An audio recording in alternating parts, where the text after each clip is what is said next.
بسرعة. ثمين أول بيتين أشوف. Watching the film, it feels like such an accomplishment. Was it a difficult decision for you to make the film in the first place? I don't know. Making the decision was I made a decision to make a film, but like really actually making the film and making the decision happen was difficult because Saudi is like a place that is out of. It is not cinematic. There is nothing, no infrastructure. People didn't believe in films coming from that part of the world. There is no history of making films in there. So convincing producers to come to Saudi Arabia, which is a very conservative place, and you know the reputation of Saudi in the world, it's hard to have producers who will get invested and come to Saudi Arabia. So I was really grateful for Razor Film. It's a German company based in Berlin, to believe in the script enough to come to Saudi Arabia and investigate. They told me, well, come and see the country first. And it was amazing that they came and they liked it and they enjoyed it, and they thought it's possible to make the film.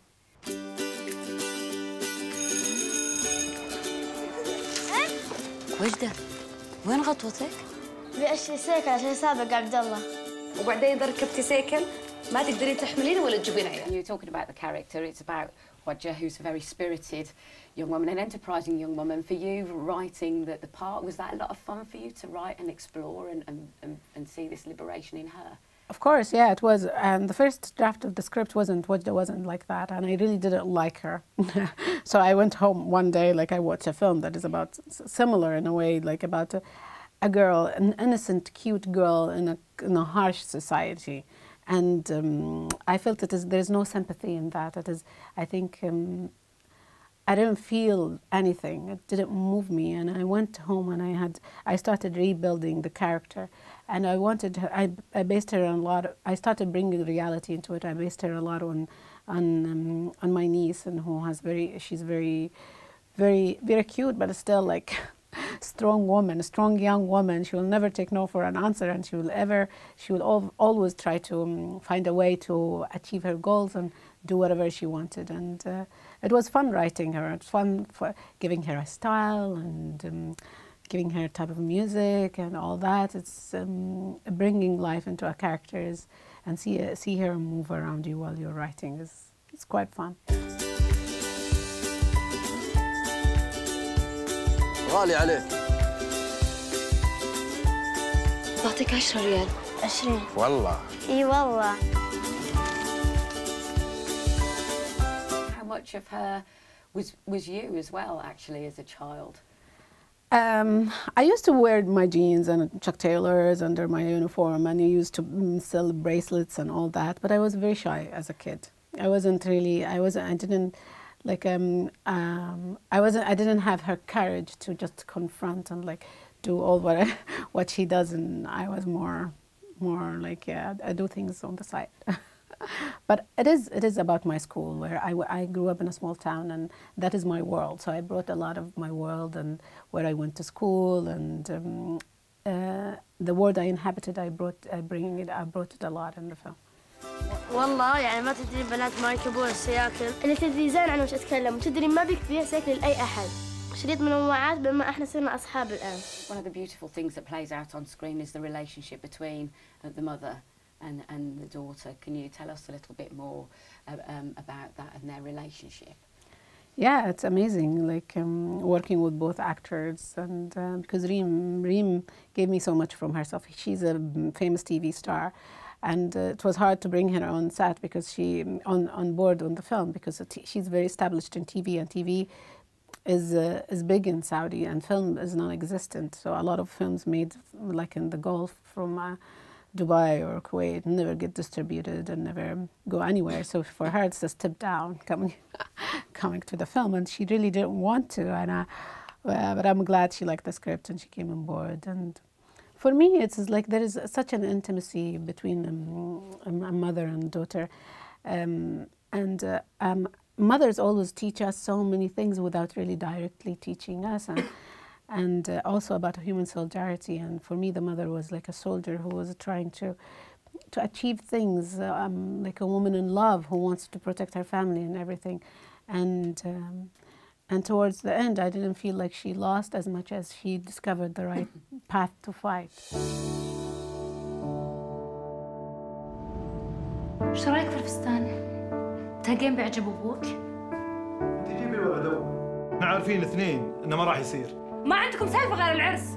When I was writing the script and I wanted to tell a story about my world, where my hometown and all that, and I wanted to tell a story in the same school like the Italian neorealism and the Iranian neorealism as well, and mix both of them, but with a plot. I wanted to have like a little of a Rosetta for the Darden brothers. It's not like a little of her, like her spirit of like never giving up. So I mixed the three, and here's the bicycle and here's the girl. So, when I was filming, it was really, I didn't want to get lost in elaborate shots and that all set design and all whatever, as much as concentrate on the feelings and the emotions and work with the actors to bring in that and bring a slice of life, and people can discover what they want in it and just give it to them and they find things in it. عندك واقفة عنده اشترت عائلة أبوك المبجلة. تحبينه؟ أبوك كان أول رجل في حياتي وإن شاء الله الأخير. Talking about a slice of life, what makes the film for me so clever as well, it doesn't feel like it's setting out to be controversial. Yeah. It's telling an audience what life is like in Saudi. Was that very important for you to be able to deliver to an audience? Yeah, absolutely. It was very important. It was very important not to be judgmental or to be angry or to be like this filmmaker who has like a point, like this is what I want to say. It is not that. I feel it is very important to concentrate. But I want to say things, of course.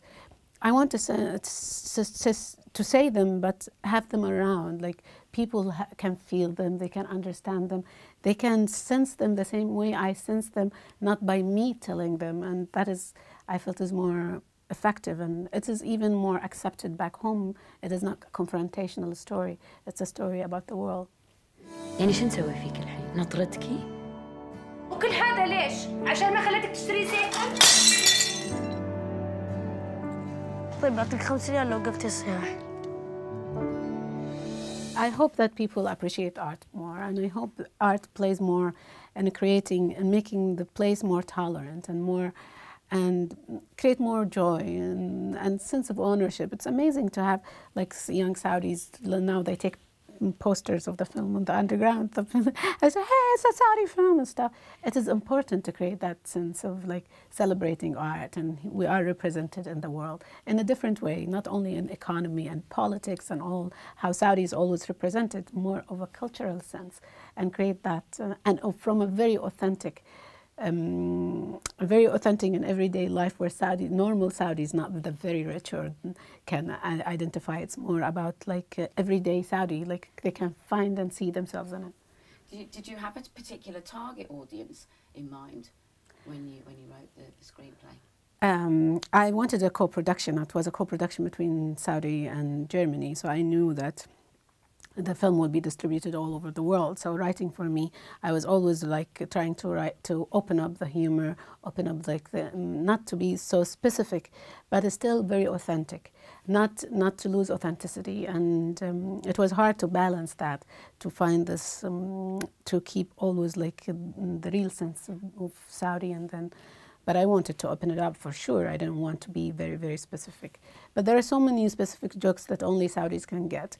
And sometimes when we show the film in like a large place, like, and there are so many people and specific, like the scene, for example, with the guy comes and takes the note.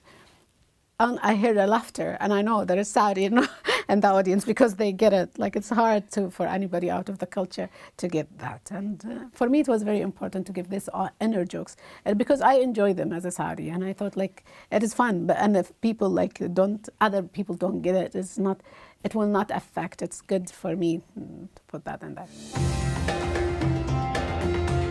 تحسبين إنك تقدرين تسوي اللي تبينه وما حد يدري عنك؟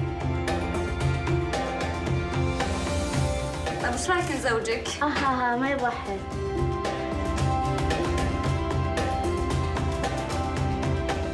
What was interesting was, as well, from seeing the film, and forgive my ignorance on it, life is very different inside the house compared to yeah, outside. absolutely. And a lot of the film is shot outside. So as a woman making this film, how challenging was that for you? Outside, yeah, difficult. Outside is the van, like it is like it is the country is segregated, so it was really difficult for me to be on the streets when they are filming. So I had always to be in a van with a monitor and a walkie-talkie, and I would talk to them all the time on the phone and or through my assistant or something like that. But it is.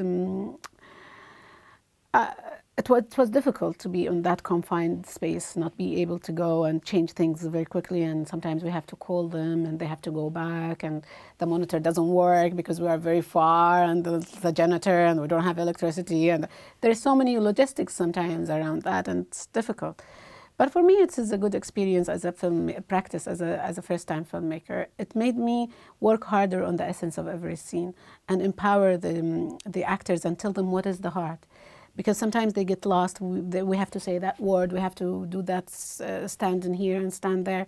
But, and the most important thing gets lost between all that. And it's very important to tell them, that is what I want to see at the end. If anything goes wrong, you get me this thing. And it's very important to sum things down to them in that way. It was a very good exercise for me. ثم منك إذا بغيتي شيء ما حد يقدر عليك. Wadjda.